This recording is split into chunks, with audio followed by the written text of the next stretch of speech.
Hi అండి. మన ఛానల్లో ఫుల్ వీడియో అప్లోడ్ చేసి చాలా రోజులు అయిపోతుంది కదా. ఈరోజైతే అప్లోడ్ చేద్దాం అనుకుంటున్నాను. ఇవాళ వీడియో ఏంటంటే ఊరంతా చిన్న చేపలు అయితే అమ్ముడొచ్చినాయండి. మా పెద్దమ్మమ్మ అయితే తీసుకుంది. తనే క్లీన్ చేస్తుంది. నాకైతే క్లీన్ చేయడం రాదండి. తనే క్లీన్ చేస్తుంది అనమాట. దీన్ని అయితే పులుసు పెట్టుకుందాము. చూడండి, క్లీన్ చేసిన చేపలు అలాగే చింతపండు కూడా నానబెట్టుకున్నాను. ఉల్లిపాయ అయితే కచ్చాబచ్చాగా రుబ్బుకుని పెట్టుకోవాలి. అలాగే టమాటా పేస్టు, అలాగే కొత్తిమీర, కరివేపాకు, మసాలా పేస్ట్ కూడా పక్కన పెట్టుకోవాలి ప్రిపేర్ చేసుకుని.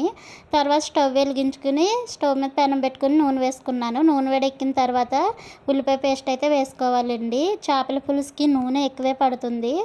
నూనె ఎక్కువ వేసుకుంటే కమ్మగా ఉంటుందండి. ఉల్లిపాయ పేస్ట్ వేసిన తర్వాత కరివేపాకు అలాగే టమాటా పేస్ట్ కూడా వేసుకున్నాను. అందులోనే కొంచెం మసాలా పేస్ట్ కూడా వేసుకున్నానండి. మసాలా పేస్ట్ ఏంటంటే అల్లం వెల్లుల్లిపాయ జీలకర్ర ధనియాలు పేస్ట్ అయితే చేశానండి. అది పచ్చివాసన పోయే వరకు అయితే వేయించుకోవాలి. మసాలా ముద్దని ఆయిల్ అంతా పైకి తేలే వరకు. చూడండి, ఈ విధంగా పచ్చివాసన పోయే వరకు వేగిన తర్వాత ఇందులో కొంచెం పసుపు, అలాగే టేస్ట్కి సరిపడా సాల్టు, అలాగే టేస్ట్కి సరిపడా కారం కూడా వేసుకోవాలండి. ఇక్కడ నేను కారం ఎక్కువే వేస్తున్నాను, ఎందుకంటే చేపల పులుసులో కారం ఉంటేనే బాగుంటుంది, నీసు వాసన అనేది రాదనమాట. ఈ కారం వేసుకున్నాక ఒకసారి కలుపుకొని ఇందులోనే పచ్చిమిర్చి కూడా వేసుకోవాలి.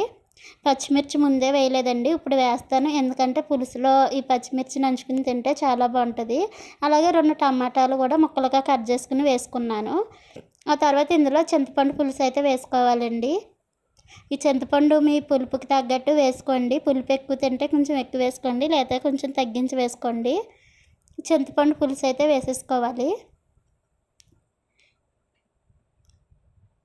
చూడండి, ఈ విధంగా వేసిన తర్వాత ఇందులో ముందు బాగా మరగనివ్వాలండి. పులుసు మరిగేటప్పుడు అయితే చేపలు వేసుకుందాం.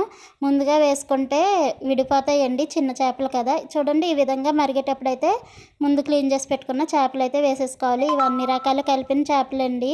గిడసలు, దొందులు, ఆకుపరుగులు ఇవన్నీ అంటారు కదా, ఆ చేపలు అనమాట. ఇలా చేపలు కూడా వేసేసుకోవాలి. మీకు నా వీడియోస్ కనుక నచ్చినట్టయితే మన ఛానల్ని సబ్స్క్రైబ్ చేసుకోండి, అలాగే లైక్ కూడా చేయండి.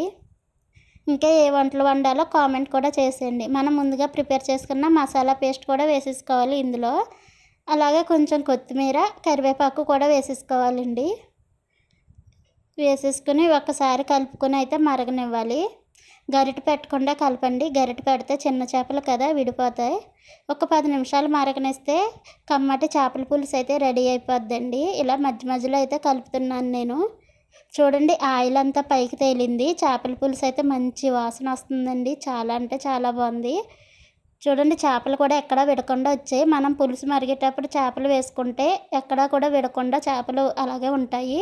ఆయిల్ అంతా పైకి తేలిపోయింది. కమ్మటి వాసన వస్తుందండి. వేడి వేడి అన్నంలో వేసుకొని తింటే చాలా బాగుంటుంది. మన వీడియో కనుక నచ్చినట్టయితే లైక్ చేయండి.